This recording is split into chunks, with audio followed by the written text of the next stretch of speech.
If you are a couple days into your meal plan and you mess up a little bit, a lot of people would just quit, but instead, get up, adjust, and keep moving. I've been having a great time. I've slipped up a few times though. Okay. But even still, my results are amazing. If I'm gonna be honest, I did have a lot of slip-ups. That notwithstanding, I still did see some progress this week. Today, I wanted to have a heart-to-heart with you guys about perfectionism. I wanted to address it and how it applies to reaching your health and fitness goals.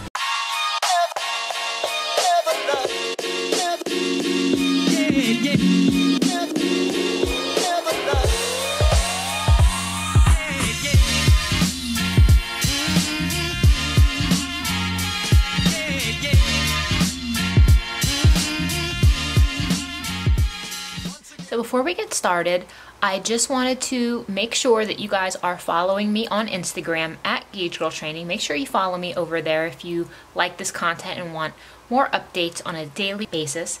And today I wanted to have a heart-to-heart with you guys about perfectionism. I think this is something that's not talked about as often as it should be, and I wanted to address it and how it applies to reaching your health and fitness goals. So the concept of perfectionism has a tendency to be an overall positive thing. It can be a good thing, meaning you're ambitious, you're driven, you want the best for yourself, you want to push yourself to a higher level. Those are all looked at as overall positive things. However, I think it comes a time and place where perfectionism can actually be one of the most negative and destructive things that could be truly getting in the way of you reaching your goals. And this is why. I think when you put too much pressure on yourself to be perfect. Again, nothing wrong with being driven, nothing wrong with being ambitious, but I think when there is such a high level of pressure to be perfect, you don't allow yourself to make mistakes and you don't allow yourself to learn from failure. And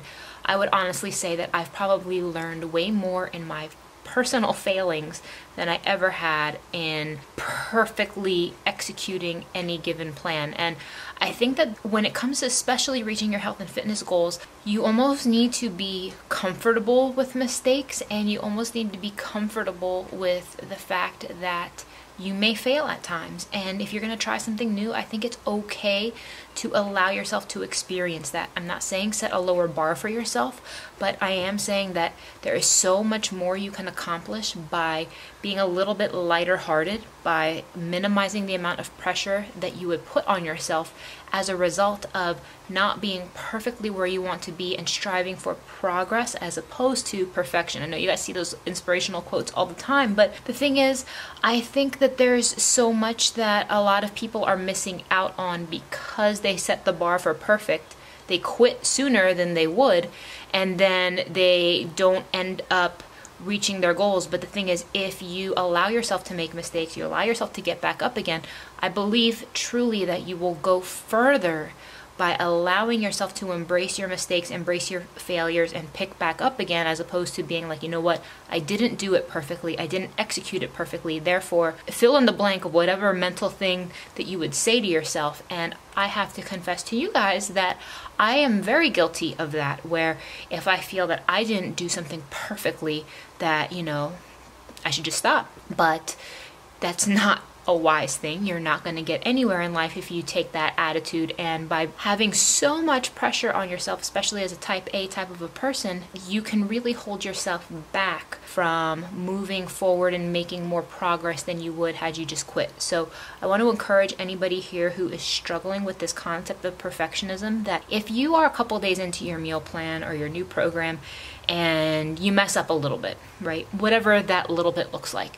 A lot of people would just quit and just let one bad decision turn into a full day of bad decisions, turn into a full weekend of bad decisions. But instead, get up, adjust, and keep moving. That is the key. I think you'll see this in the Epic Accountability series from the real people that I'm coaching for free, where they're just going through life, and if they're falling short of something, you know, they pick it up and they keep moving. I've been having a great time. I've slipped up a few times though. Okay. But even still, my results are amazing. If I'm gonna be honest, I did have a lot of slip-ups. That notwithstanding, I still did see some progress this week. So I want to encourage you guys, if you have had any setbacks, to not focus on perfect, but to focus on progress and to free yourself from that. Again, nothing wrong with having the drive and ambition, but if it's to the point where it's debilitating you, if you fall short of that even just a little bit, then it's not a good thing, it's not a helpful thing, and you are actually hurting yourself as opposed to motivating yourself. I hope this was helpful, and I'll see you in the next one.